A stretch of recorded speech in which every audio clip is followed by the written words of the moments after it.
Bonjour à toutes et à tous. Dans cette vidéo, on va essayer de traiter un exercice sur le raisonnement par récurrence, destiné aux élèves de première année bac sciences. Donc ici, vous avez un exercice en utilisant un raisonnement par récurrence, montrer que quel que soit n appartient à une étoile, sigma de k allant de 1 jusqu'à n de k facteur de k plus 1 est égal à n facteur de n plus 1 facteur de n plus 2 sur 3. D'abord, on va essayer d'expliquer un peu ce symbole de sommation. Le symbole de sommation, donc je vais vous donner un exemple ou bien on va travailler sur cet exemple. Donc sigma de k allant de 1 jusqu'à n de k facteur de k plus 1, c'est-à-dire on fait une sommation en commençant par k est égal à 1, k est égal à 2, k est égal à 3, jusqu'à arriver à n, à k est égal à n. C'est-à-dire à quoi est égal? Elle est égale à 1, facteur en commençant par 1, c'est-à-dire on remplace k par 1, c'est 1 facteur de 1 plus 1, plus, donc c'est une sommation, donc on fait un plus, donc le premier terme c'est k est égal à 1, k est égal à 1, donc 1, facteur de 1 plus 1. Donc, puisque c'est une sommation, donc ensemble, le deuxième terme, on remplace k par 2, c'est-à-dire 2, facteur de 2 plus 1, plus le troisième terme, on remplace k par 3, donc c'est 3, facteur de 3 plus 1, plus, jusqu'à arriver à n, c'est-à-dire k est égal à n, donc à k allant de 1 jusqu'à n. Donc n, facteur de n plus 1. Donc c'est ça la sommation de k est égal à 1 jusqu'à n de k facteur de k plus 1. Donc pour démontrer ce résultat, donc comme vous le savez, le raisonnement par récurrence, la méthode, c'est-à-dire on va l'initialisation,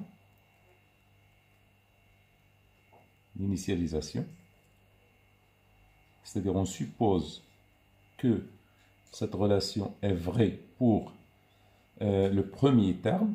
Le premier terme, on a n appartient à une étoile, donc le premier terme, n est égal à 1. Initialisation, pour n est égal à 1, on va voir si cette formule est juste. Donc, sigma de k est égal à 1 jusqu'à 1, donc on remplace n, pour n est égal à 1, on remplace n par 1 de k facteur de k plus 1, c'est-à-dire on n'a que le premier terme, n est égal à 1, qui est égal à quoi? Est égal à 1, facteur de quoi? 1 plus 1 qui est égal à 2. Donc, voyons si 2 est égal, et ce terme, si on remplace n par 1, on trouve la même chose, est égal à 2. Donc, 1 facteur de 1 plus 1, facteur de 1 plus 2, sur 3, à quoi il est égal?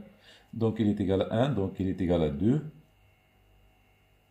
fois 3, sur 3, qui est égal à 2. Donc, l'égalité est vraie pour, donc, l'égalité est vraie pour n est égal à 1. On peut passer à n est égal à 2. La deuxième phase, c'est l'hérédité.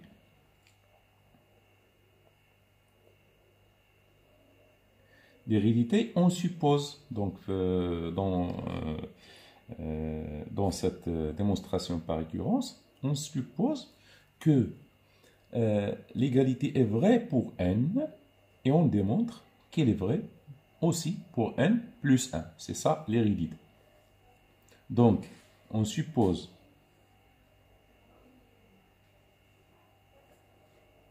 que l'égalité est vrai pour n et on démontre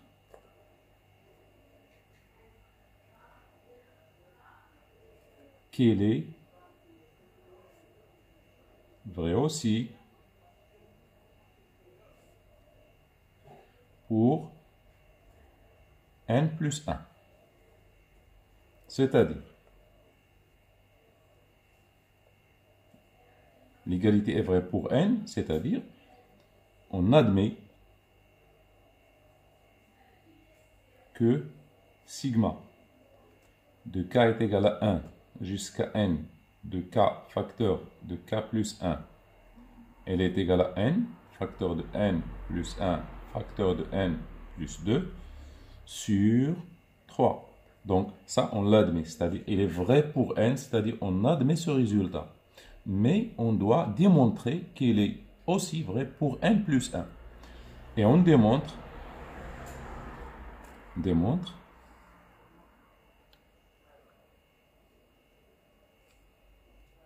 qu'il est vrai pour n plus 1, c'est-à-dire sigma de k est égal à 1, cette fois-ci jusqu'à n plus 1, voilà, on admet qu'il est vrai pour n, donc on l'admet, et on démontre qu'il est vrai pour n plus 1, c'est-à-dire en allant de k est égal à 1 jusqu'à n plus 1, de k facteur de k plus 1, qui est égal à quoi? Qui est égal à n, donc on remplace n par n plus 1, donc c'est n plus 1, facteur de n plus 1, plus 1, donc tous les n, on les remplace par n plus 1. Facteur de n plus 1, plus 2, sur 3. Donc, c'est-à-dire, il est égal à n plus 1, facteur de n plus 2, facteur de n plus 3, sur 3. Donc, on a remplacé tous les n par n plus 1. Donc, comment faire? Donc, on a ce résultat. On l'a admis, ce résultat. On a sigma de k est égal à 1 jusqu'à n plus 1, de k facteur de k plus 1 jusqu'à n plus 1.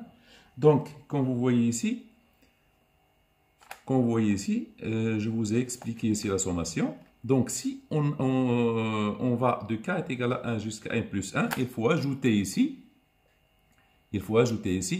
un terme qui est k plus, c'est-à-dire n plus 1, facteur de n plus 1 plus 1. Donc, il est à quoi égal? Il est égal à ce terme. Donc, ce terme-là, il est égal à ce terme. Plus le terme de n plus 1. Donc, il est égal à sigma de k est égal à 1 jusqu'à n, celui-là. On lui ajoute de k, facteur de k plus 1. Qu'est-ce qui reste? Il reste tout simplement le terme n plus 1, c'est-à-dire le terme n plus 1. Si on ajoute n plus 1, facteur de n plus 1 plus 1. Donc, n plus 1, facteur de n plus 1, le tout plus 1. Donc, voilà ce sigma. On l'a décomposé, qui est égal à sigma de k est égal à 1 jusqu'à n. Comme j'ai dit, en allant jusqu'à n plus 1. Donc, on arrête jusqu'à n et on ajoute le terme en n plus 1. Donc, en n plus 1, c'est-à-dire c'est n plus 1, facteur de n plus 1 plus 1. C'est-à-dire k facteur de k plus 1. Donc, ce terme à quoi est égal? Celui-là, on l'a admis qu'il est égal à n, facteur de n plus 1, facteur de n plus 2, sur 3. Et plus n plus 1, facteur de n plus 2. Donc, en développant les calculs, donc c'est n, facteur de n, plus 1, facteur de n, plus 2, plus 3, facteur de n plus 1, facteur de n plus 2, sur 3. On factorise par n plus 1, facteur de n plus 2, les deux côtés. Donc c'est n plus 1, facteur de n plus 2, facteur de quoi? Facteur de n plus 3 sur 3. Et on est arrivé à la solution ou bien le résultat souhaité. Donc on a démontré que exactement sigma de k est égal à 1 jusqu'à n plus 1. Elle est égale à n plus 1, facteur de n plus 2, facteur de n plus 3. D'où le résultat qu'on cherche.